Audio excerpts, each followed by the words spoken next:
బంగ్లాదేశ్లో జరుగుతున్న అల్లర్ల నేపథ్యంలో ప్రధాని నరేంద్ర మోదీ అధ్యక్షతన అత్యవసరం భేటీ జరగనుంది. పొరుగు దేశంలో తాజా పరిస్థితులు, దేశంలో ముందస్తుగా చేపట్టాల్సిన భద్రతా చర్యలపై సమీక్ష నిర్వహించనున్నారు.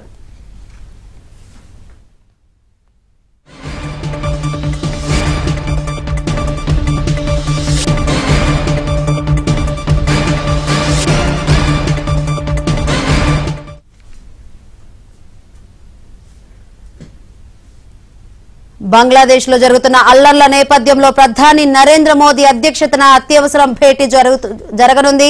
పొరుగు దేశంలో తాజా పరిస్థితులు, దేశంలో ముందస్తుగా చేపట్టాల్సిన భద్రతా చర్యలపై సమీక్ష నిర్వహించనున్నారు. రైట్, మరిన్ని వివరాలు అందించేందుకు మా ఢిల్లీ బ్యూరో చీఫ్ కృష్ణ సిద్ధంగా ఉన్నారు. కృష్ణ, బంగ్లాదేశ్ లో జరుగుతున్న అల్లర్లపై అత్యవసరంగా కేబినెట్ సబ్ కమిటీ భేటీ జరగనున్నట్లు తెలుస్తుంది. మోదీ అధ్యక్షతన ఏంటి అప్డేట్స్? శంకరి, బంగ్లాదేశ్ లో జరుగుతున్నటువంటి అల్లర్ల కారణంగా ఏదైతే భారతదేశంలో ఎటువంటి అవాంఛనీయ సంఘటనలు జరగకూడదు, అదేవిధంగా భారతీయ సరిహద్దుల్లో భారత్ బంగ్లాదేశ్ సరిహద్దుల్లో ఎటువంటి అవాంఛనీయ సంఘటనలు జరగకుండా ఉండేందుకు ఎటువంటి చర్యలు తీసుకోవాలన్న దానిపైన కేబినెట్ కమిటీ అండ్ సెక్యూరిటీ సమావేశమైంది. ప్రధాని మోదీ నివాసంలో ఈ సమావేశం జరిగింది. ఈ సమావేశం సందర్భంగా అనేక చర్యలు తీసుకోవాలని కూడా ఈ సమావేశంలో నిర్ణయం తీసుకున్నట్లుగా తెలిసింది. బంగ్లాదేశ్ పరిణామాల నేపథ్యంలో అత్యవసరంగా ఈ యొక్క భద్రతా వ్యవహారాల కమిటీ ఉపసంఘం భేటీ అయింది.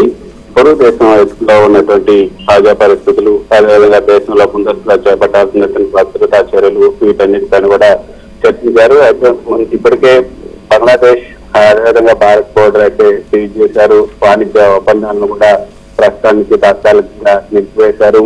విమానాశ్రయాలను కూడా ఎయిర్ ఇండియాతో పాటు ఇతర సంస్థల విమానాశ్రయాలను నిలిపివేశారు. వాణిజ్యం కూడా నిలిపివేయడం జరిగింది.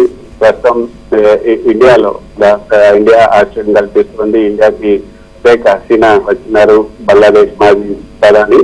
సో ఆమెకు ఎటువంటి భద్రత కల్పించారు, ఆమె ఇక్కడే ఉంటారా, లేకపోతే ఇక్కడి నుంచి మళ్ళీ లండన్ వెళ్ళిపోతారా అన్న విషయాలు మనకి ఇంకా భారత ప్రభుత్వం కానీ భారత సర్కారు కానీ ఇంకా ఎటువంటి స్పష్టత ఇవ్వలేదు.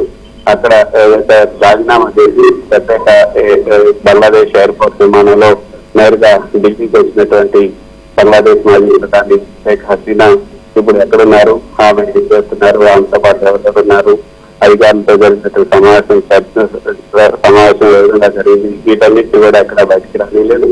ప్రస్తుతానికైతే శిక్షిస్తాను. కానీ ఈ యొక్క భద్రతా వ్యవహారాలు కాపాడుతున్నటువంటి ఉపసంఘం అత్యవసర భేటీ సందర్భంగా కొన్ని నిర్ణయాలను తీసుకోవడం జరిగింది. అయితే తదుపరి ఎటువంటి చర్యలు తీసుకోవాలన్న దానిపైన ఈ యొక్క సంఘం సమావేశంగా కొనసాగుతుంది. ఆ తర్వాత పత్రికా ప్రకటన కూడా ఎదురు చేసే అవకాశం ఉంది. Right, thank you Krishna.